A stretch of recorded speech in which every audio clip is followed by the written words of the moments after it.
د پرگال رابن راده پیف نه راستگله هاتنه چه کرن بو کودن تیپ هلگر یعنی بکلیلیان هاتنه اساس کرن رابن راده واتیا پیوان یکسر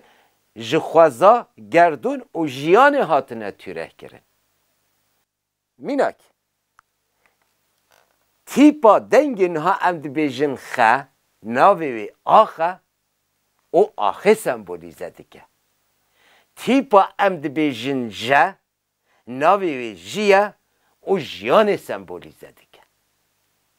تیپا امد بیجن ره ناوی رایه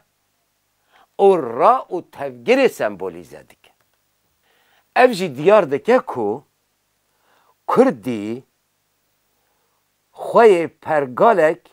زانینه یا یکسر تکیلداری هین و خوزای اف تایبتی زمان ما دینه روشا کلیلین چانده پسوله انتولوژیک او بیرا کولکتیف بیرا شریک لهمبر طوفان و قرکرنا هزاران سال یا پرگالا چینوان پرگالا رابن را جوهر زمان ما پاراستیه پرته گوتن یا امچی آده به نظام چی آما خواد چی آده و شرطیه باندوراوی هیا اما نه کفشگره یا کفشگر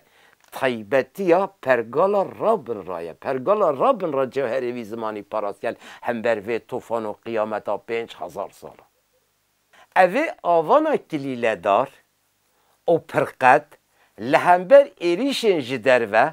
مکانیزم یک اندرین یا پاراستن هلبراندیه